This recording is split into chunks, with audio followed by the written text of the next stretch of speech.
بسم اللہ الرحمن الرحیم۔ جیسے ہی قربانی کا مہینہ شروع ہوتا ہے تو ملحدین، منکرین اور مستشرقین کی طرف سے بہت سارے شکوک و شبہات قربانی پر پیش کیے جاتے ہیں۔ اس میں سے ایک بہت بڑا شبہ اور بہت بڑا اشکال یہ پیش کیا جاتا ہے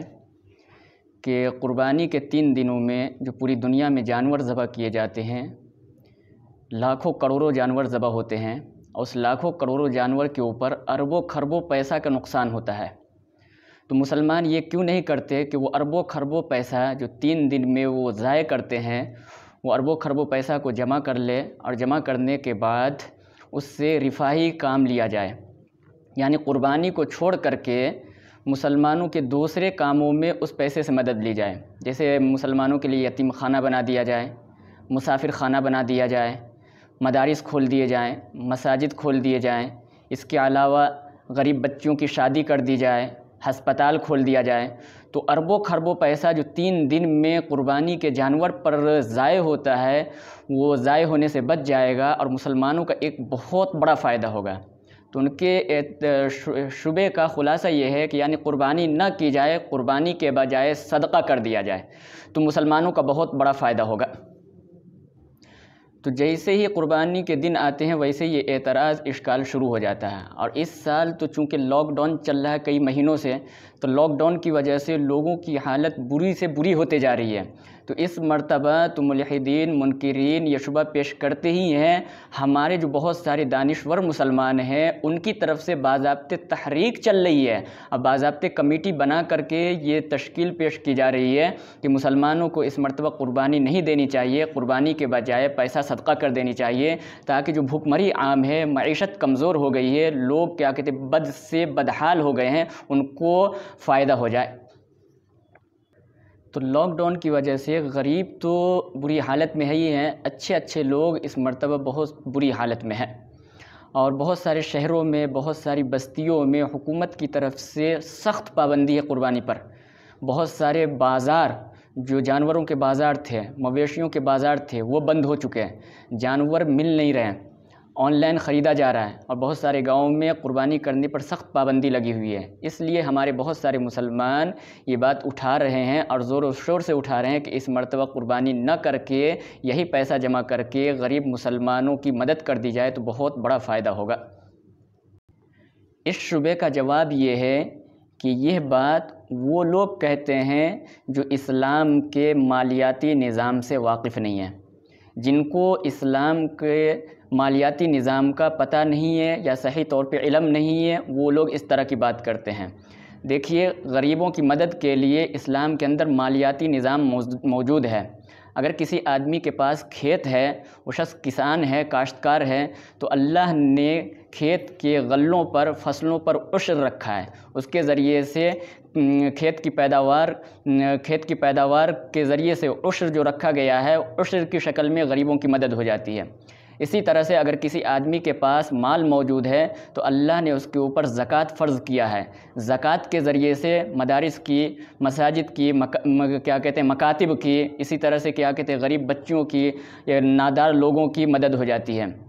اسی طرح سے عید کا دن آئے تو اللہ نے مالداروں پر صدقہ فطر کو واجب کیا ہے، اور صدقہ فطر کے علاوہ نفلی صدقات پورے سال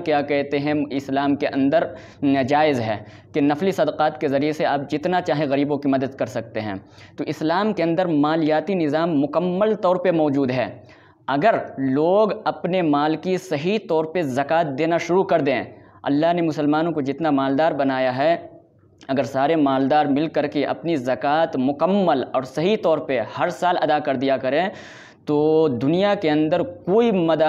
مدرسہ ایسا باقی نہیں رہے گا جس کو چندہ کرنے کی ضرورت پڑے گی، یا معاشرے کے اندر کوئی غریب، فقیر، مسکین باقی نہیں رہے گا جس کو کسی دوسرے کے سامنے ہاتھ پھیلانے کی ضرورت پیش آئے گی، یا کوئی غریب بچی نہیں رہے گی جس کی شادی کے مسئلے میں رکاوٹ کا مسئلہ پیش آ جائے گا۔ تو اگر مسلمان صحیح طور پہ صدقات فطر، زکوٰۃ اور عام صدقات ادا کرنا شروع کر دیں تو اسلام کے اندر یہ مالیاتی نظام اتنا مستحکم ہے، اتنا مضبوط ہے، اتنا اچھا نظام ہے کہ دنیا کہ کسی مذہب کے اندر اتنا اچھا نظام موجود نہیں ہے۔ اس کے ذریعے سے غریبوں کی اچھی طور پہ مدد ہو سکتی ہے۔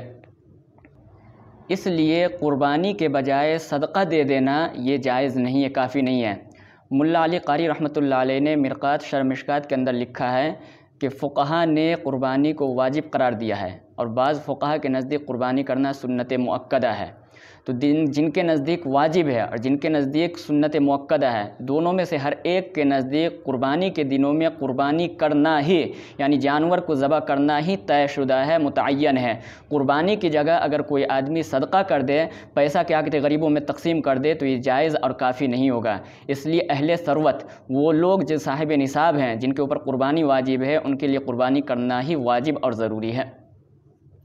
اس لیے جن لوگوں کے اوپر قربانی واجب ہے، خدارہ اپنا پیسہ صدقہ کر کے اپنی قربانی کو ضائع نہ کریں۔ یہ صدقہ قربانی کی طرف سے ہرگز کافی نہیں ہوگا۔ قربانی کے دنوں میں قربانی کرنا ہی ضروری اور لازم ہے۔ دوسری بات یہ سمجھیں کہ صدقہ یہ قربانی کا بدل نہیں ہو سکتا، اس لیے کہ قربانی کی روح الگ ہے، صدقے کی روح الگ ہے۔ آپ دیکھیے قربانی کا سلسلہ جو ایک کیا کہتے ہیں عظیم الشان پیغمبر حضرت ابراہیم علیہ السلام سے شروع ہوا۔ اس سے پہلے بھی قربانی کا نظام تھا، لیکن خصوصیت کے ساتھ حضرت ابراہیم اور حضرت اسماعیل علیہ السلام سے قربانی کا عمل شروع ہوا۔ اللہ تعالیٰ نے حضرت ابراہیم سے اپنے بیٹے کی قربانی مانگی، اور حضرت ابراہیم نے اپنے بیٹے کو قربان کرنے کا ارادہ بھی کیا ہے، ان کے اوپر کیا کہتے چھری بھی چلائی، لیکن اللہ کو منظور نہیں تھا، ان کی قربانی نہ ہو سکی۔ اللہ نے اس کی جگہ کیا کہتے جانور کو بھیج دیا، اور حضرت ابراہیم نے اس کی جگہ مینڈھا ذبح کیا۔ تو قربانی کا اصل مقصد ہے جان پیش کرنا ہے، کہ انسان اپنی جان پیش کرے، اپنے اولاد کی جان پیش کرے۔ لیکن اللہ کریم نے ہم مسلمانوں پہ کرم کیا، اللہ رحیم نے ہم مسلمانوں پہ رحم کیا۔ اپنی جان کے بجائے اللہ نے کہا کہ تم جانور کی جان کو پیش کر دو۔ جانور کو پیش کر دو گے تو ہم یہی سمجھیں گے گویا تم نے اپنی جان کو پیش کر دیا یا اپنی اولاد کی جان کو پیش کر دیا۔ تو قربانی کی اصل روح ہے جان کو پیش کرنا، یہ قربانی کی اصل روح ہے۔ اور صدقے کی روح ہے مال کو قربان کرنا، مال اللہ کے راستے میں دینا۔ تو قربانی کی روح ہوئی جان اللہ کے راستے میں دینا، صدقے کی روح ہوئی مال دینا۔ تو ایک طرف جان، ایک طرف مال، یہ مال کیا کہتے ہیں جان کا بدل کسی بھی حال میں نہیں ہو سکتا۔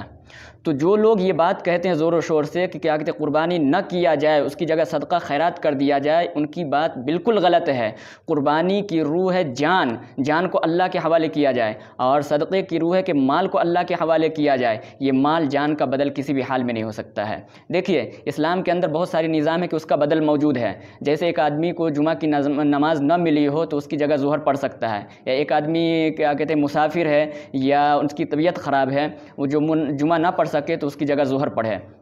اسی طرح سے ایک آدمی بیمار ہے، وضو نہیں کر سکتا ہے، تو اس کے بدلے میں اللہ نے تیمم رکھا ہے۔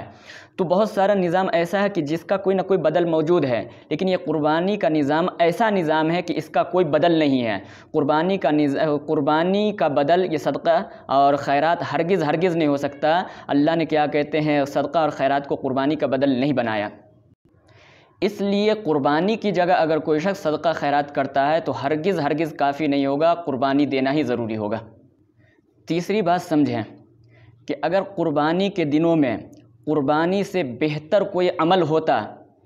تو اللہ تبارک و تعالی اس عمل کا حکم دیتا ہے۔ نبی کریم صلی اللہ علیہ وسلم جو اپنی امت پہ شفیق اور مہربان تھے، وہ ضرور اس کا حکم دیتے ہیں۔ حالانکہ ایسا کوئی حکم موجود نہیں، بلکہ اس کے خلاف حکم موجود ہے کہ نبی کریم صلی اللہ علیہ وسلم نے فرمایا ما عمل ابن آدم من عمل یوم النحر احب الی اللہ من احراق الدم، کہ قربانی کے دنوں میں اللہ کے نزدیک قربانی سے زیادہ محبوب اور پسندیدہ عمل کوئی ہو ہی نہیں سکتا۔ اس لیے ایک آدمی قربانی کے دنوں میں جس کے اوپر قربانی واجب ہے، قربانی نہ کرے، قربانی کی جگہ اربوں خربوں روپیہ وہ کیا کہتے ہیں اپنے پاس سے لٹا دے، ایک قربانی کی جگہ جو قربانی 2000-3000 میں ہو جاتی ہے، اس کی جگہ وہ کیا کہتے ہیں اربوں روپیہ ادا کر دے، تو اللہ کو وہ اربوں روپیہ پسند نہیں ہے جو ایک قربانی کا 2000 روپے میں جانور پسندیدہ ہے۔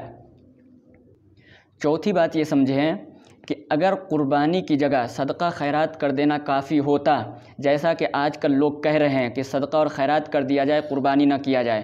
تو مجھے بتائیے کہ نبی پاک صلی اللہ علیہ وسلم کے زمانے میں جتنی غربت تھی آج اتنی غربت نہیں ہے۔ اکثر صحابہ غریب تھے، مسکین تھے، مفلس اور نادار تھے، کچھ ہی صحابہ ایسے ہیں جو صاحب ثروت تھے، مالدار تھے، صاحب حیثیت تھے، جن کے اوپر قربانی واجب تھی۔ تو اگر قربانی کی جگہ صدقہ خیرات کر دینا کافی ہوتا اور صدقہ خیرات یہ اس کا بدل ہوتا، یا رفاہی کاموں میں پیسہ کر دینا بہتر عمل ہوتا یا ضروری عمل ہوتا، جیسا کہ آج کل لوگ کہہ رہے ہیں، یا کیا کہتے ہیں یتیم خانہ بنانا، ہسپتال بنانا، اگر یہ بہتر عمل ہوتا تو نبی پاک صلی اللہ علیہ وسلم اپنے صحابہ کرام میں جو مالدار صحابہ تھے ان کو قربانی کے بجائے سرکاری کیا کہتے ہیں ہسپتال تعمیر کرنے کا حکم دیتے، غریبوں کی مدد کرنے کا حکم دیتے، مدارس مکاتب تعمیر کرنے کا حکم دیتے، حالانکہ ایسا نہیں کیا۔ حالانکہ حضور اکرم صلی اللہ علیہ وسلم کے زمانے میں اکثر صحابہ غریب تھے، حضور کہہ سکتے تھے کہ او صحابہ کیا کہتے تم قربانی نہ کرو، قربانی کی جگہ جو لوگ غریب ہیں اسی پیسے سے غریبوں کی مدد کر دو، حالانکہ ایسا نہیں ہے، بلکہ نبی پاک صلی اللہ علیہ وسلم کا عمل اس کے خلاف ملتا ہے کہ حضور اکرم صلی اللہ علیہ وسلم نے 10 سال مدینے کے اندر قیام فرمایا، ہر سال حضور قربانی کرتے تھے، حالانکہ حضور کو تو معلوم تھا کہ ہمارے صحابہ غریب ہیں، تو حضور قربانی نہ کر کے اسی پیسے سے غریبوں کی مدد کر دیتے۔ پھر حضور کے بعد خلفائے راشدین کا عمل دیکھ لیجئے کہ خلفائے راشدین بھی ہر سال قربانی کیا کرتے تھے، تو یہ دلیل ہے اس بات کی کہ قربانی کا بدل صدقہ اور خیرات ہرگز نہیں ہو سکتا، ورنہ صحابہ سے زیادہ نیکیوں کا حریص اور ثواب کا حریص امت کے اندر کون ہو سکتا ہے؟ اگر قربانی سے بہتر کوئی عمل ہوتا تو صحابہ کرام اس عمل کو انجام دیتے، قربانی کو چھوڑ دیتے، حالانکہ ایسا نہیں ہے، بلکہ صحابہ کرام نے بھی قربانی کے دنوں میں قربانی کے عمل کو انجام دیا ہے۔ پانچویں بات یہ سمجھیں کہ جو لوگ کہتے ہیں کہ قربانی کی جگہ صدقہ خیرات کر دیا جائے اور قربانی میں جو اربوں خربوں پیسہ خرچ کیا جاتا ہے اس پر کنٹرول کیا جائے، میرا ان لوگوں سے سوال ہے کہ آپ قربانی کے عمل کو کیا کہتے ہیں کنٹرول کیوں کرنا چاہتے ہیں؟ اس میں کمی کیوں پیدا کرنا چاہتے ہیں؟ اس کی جگہ امت کے جو افراد غلط کاموں میں اپنا پیسہ خرچ کر رہے ہیں، امت کی افراد کا لاکھوں کروڑوں روپیہ غلط چیزوں میں خرچ ہو رہا ہے، جن کا شریعت نے حکم تو دور کی بات ہے منع کیا ہے، ایسی چیزوں میں خرچ ہو رہا ہے، آپ اس پہ کیوں نہیں کنٹرول کرتے؟ جیسے بہت سارے افراد اپنا پیسہ سگریٹ نوشی میں خرچ کرتے ہیں، شراب نوشی میں خرچ کرتے ہیں، منشیات کے اندر خرچ کرتے ہیں، شادی بیاہ کے اندر لاکھوں روپیہ کیا کہتے خرچ ہوتا ہے، ویڈیو بنانے میں، فلموں کی ویڈیو بنانے میں، سی ڈیز بنانے میں، کیبل ٹی وی میں، اور اس کے بعد معلوم نہیں کہ اس طرح کی کتنے اخراجات ہیں جو غلط چیزوں میں امت کے افراد پیسہ خرچ کر رہے ہیں، تو آپ ان لوگوں کو کیوں نہیں کہتے کہ ان چیزوں میں پیسہ خرچ کرنے کے بجائے اپنے پیسہ کو کنٹرول کرو اور یہ پیسہ امت کے غریبوں میں خرچ کیا جائے، انہی پیسوں سے مدارس بنایا جائے، مکاتب بنایا جائے، مساجد بنا دیا جائے، یتیم خانے بنا دیا جائے، ہسپتال بنا دیا جائے، غریب بچوں کی شادی کر دی جائے،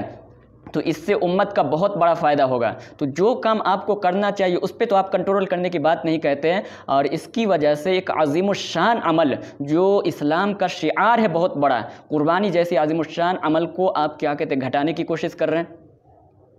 اس لیے اگر آپ کو تحریک چلانی ہے تو امت کے افراد کو جو پیسہ غلط کاموں میں خرچ ہو رہا ہے اس پر کنٹرول کرنے کی بات کیجئے، اس کی وجہ سے قربانی کے مسئلے پہ اعتراض اور شبہ پیدا مت کیجئے، قربانی کو اپنی جگہ رہنے دیجئے، لوگوں کو قربانی کرنے دیجئے۔ تو صدقہ اور خیرات کرنا، اس کے ذریعے سے غریبوں کی مدد کرنا، یہ بہت بڑا عمل ہے، بہت بڑا عمل ہے، اس پر اللہ تعالیٰ بہت بڑا اجر دیتا ہے۔ لیکن میرے دوستو، صدقہ اور خیرات کی اہمیت کو بڑھا کر کے قربانی کی اہمیت کو گھٹانا یہ عقل مندی نہیں ہے، یہ شریعت کو بدلنا ہے، اور اس کا اختیار کسی کے لیے نہیں ہے۔ یہ تو ایسا ہی ہوا جیسے انسان کے جسم کے اندر بہت سارے اعضاء ہیں، ہر عضو کی اپنی جگہ اہمیت ہے۔ انسان کے لیے آنکھ بھی ضروری ہے، کان بھی ضروری ہے، ناک بھی ضروری ہے، ہاتھ کی اپنی اہمیت ہے، پاؤں کی اپنی اہمیت ہے، اس کے بعد کیا کہتے ہیں دل اور دماغ کی اپنی اہمیت ہے، ہر ایک کی اپنی اہمیت ہے۔ اب اگر کوئی شخص آنکھ کی اہمیت کو اتنا بڑھائے کہ کان کی اہمیت کو بالکل گھٹا دے تو یہ عقل مندی نہیں، یہ بیوقوفی ہے۔ تو اسی طرح سے صدقہ اور خیرات کی بہت بڑی اہمیت ہے،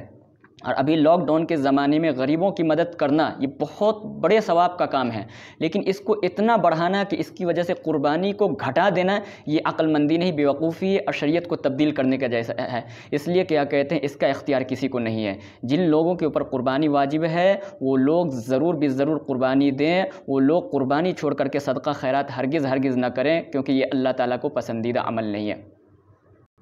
ہاں، آپ یہ کر سکتے ہیں کہ وہ لوگ جن کے اوپر قربانی واجب نہیں ہے اور وہ ہر سال نفلی قربانی کرتے ہوئے آ رہے ہیں، تو وہ اس سال قربانی نہ کر کے اسی پیسے سے غریبوں کی مدد کر دیں، یہ ہو سکتا ہے۔ لیکن جن لوگوں کے اوپر قربانی واجب ہے وہ واجب قربانی کو چھوڑ کر کے غریبوں کی مدد کرے، یہ ان کے لیے جائز نہیں ہے۔ اب رہ گئی ایک بات کہ بہت سارے شہروں میں، بہت ساری بستیوں میں حکومت کی طرف سے سخت پابندی ہے کہ قربانی نہیں کر سکتے، جانور نہیں خرید سکتے، وہاں کے لوگ کیا کریں گے؟ تو دیکھیے اس کا حل یہ ہے کہ قربانی کرنے کے لیے خود قربانی کرنے والے کا جانور کو ذبح کرنا ضروری نہیں ہے، اور جس جگہ ہو اسی جگہ جانور کا ذبح کرنا ضروری نہیں ہے، بلکہ کیا کہتے ہیں دوسری جگہ بھی آپ جانور ذبح کر دیں تو آپ کی طرف سے واجب قربانی ادا ہو جائے گی۔ اس لیے وہ بستیاں اور وہ شہر جہاں پہ قربانی پر سخت پابندی ہے، خلاف ورزی کرنے پر اس کو جیل بھیجا جائے گا، اگر اس طرح کا قانون لگا ہوا ہے تو اس بستی کے لوگ جن کے اوپر قربانی واجب ہے وہ اپنی بستی میں قربانی نہ کریں، بلکہ کوئی دوسری بستی تلاش کریں، دوسرا شہر تلاش کریں جہاں قربانی آسانی کے ساتھ آپ کر سکیں، اور وہاں کسی کو آپ نائب بنا دیں اور وہ آپ کی قربانی انجام دے دے، تو اس طرح سے بھی آپ کی قربانی ادا ہو جائے گی۔ امید ہے کہ یہ ساری باتیں آپ حضرات کو سمجھ میں آ گئی ہوں گی۔ اگر سمجھ میں آ گئی ہو تو ہماری اس ویڈیو کو دور دور تک شیئر کریں، اور قربانی سے پہلے آپ اپنے دوست احباب میں اور جتنے واٹس ایپ گروپ ہے ساروں میں بھیجیں، تاکہ لوگوں کی غلط فہمیاں دور ہو۔ آج کل اس پہ باضابطے تحریک چل رہی ہے، اور لوگ باضابطے یہ اعلان کر رہے ہیں کہ قربانی نہ کیا جائے، قربانی نہ کیا جائے، صدقہ خیرات کر دیا جائے۔ تو آپ اس ویڈیو کو دور تک پہنچائیں اور لوگوں کو صحیح مسئلے کی جانکاری کرائیں، تاکہ وہ صحیح مسئلے پہ عمل کر سکیں۔ اللہ تعالیٰ ان کی قربانی کو قبول فرمائے۔